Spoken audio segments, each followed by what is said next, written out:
Bonjour à tous, c'est Denis de ADBO. Je suis très content de vous retrouver pour parler aujourd'hui de l'import de textures. Donc importer les textures, c'est très important sur Trimble SketchUp puisque ça va permettre d'améliorer les bibliothèques qui sont fournies. Les bibliothèques fournies sont pas très jolies et sont pas très riches. Donc on va pouvoir techniquement importer n'importe quelle image pour l'appliquer en texture. Alors ça c'est la théorie parce qu'en réalité, il faut que les images qu'on importe soit un peu préparées, soit des images de texture. Alors comment repérer une image qui soit de texture par rapport à une qui ne l'est pas? Alors je vais aller sur cette fenêtre par exemple ici, et là vous voyez c'est une image de texture parce que le haut, quand on va le coller au bas, ça va bien être jointif. Idem pour la gauche et la droite. Donc globalement il ne faut pas qu'il y ait de différence de teinte entre le haut et le bas et la gauche et la droite. C'est ça un peu le prérequis pour qu'une image fasse une belle texture et n'ait pas l'effet mosaïque. Alors la question c'est où trouver ces images? Ben, c'est très simple, on va aller sur notre site, donc www.adbo.com/wp/bibliothèque de texture SketchUp, et là on met tous les sites sur lesquels on va retrouver des bibliothèques de texture gratuites et libres. Donc pendant longtemps la référence c'était un site qui s'appelle CG Texture, et sinon on peut aller sur l'incroyable page Facebook de SketchUp Texture. Et là, on va en avoir énormément. Donc une fois qu'on a sélectionné notre texture, on fait clic droit enregistrer sous, et on se retrouve avec, dans notre téléchargement, l'image ici, donc c'est une JPEG comme une autre, qui est là. Bien, retour à SketchUp. J'ai cette JPEG, et je voudrais l'appliquer au sol.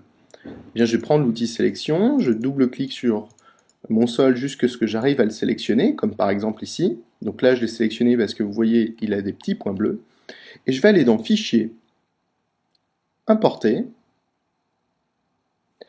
Je vais sélectionner ensuite tous les fichiers d'images pris en charge ici et utiliser comme texture. Alors sur PC, utiliser comme texture est sur la droite de la boîte de dialogue. Ensuite, on va choisir le fichier qui s'appelle Woodplank Clean. Voilà, c'est celui-là que j'ai téléchargé. On clique sur OK. Et là, je fais un clic au milieu de ma face. Pourquoi au milieu? Parce que si je me mets sur une arête, parfois SketchUp va se tromper et va le mettre sur l'autre face. Donc je clique bien au milieu, un clic, et ensuite je donne un facteur d'échelle grossier. Et un autre clic. Et vous voyez que comme c'est une belle texture, on ne voit pas du tout le raccord entre les deux images. Alors là, j'ai mis mon parquet, malheureusement, il n'est pas dans le bon sens. Donc pour le positionner dans le bon sens, je vais faire clic droit dessus, mais alors directement clic droit. Vous voyez, si j'avais sélectionné par exemple les arêtes ici et que je fais clic droit, j'ai pas le menu texture. Donc je désélectionne tout et je fais juste un clic droit, texture, position. Là, j'ai 4 punaises qui apparaissent. On va servir que de la rouge et la verte. Si je clique glisse, donc je laisse bien enfoncer mon doigt sur la punaise rouge, là ça me permet de déplacer l'image. Et je clique glisse à nouveau, donc je laisse bien enfoncer mon doigt sur la punaise verte, qui va me permettre à la fois de régler la rotation et à la fois la proportion de mon parquet.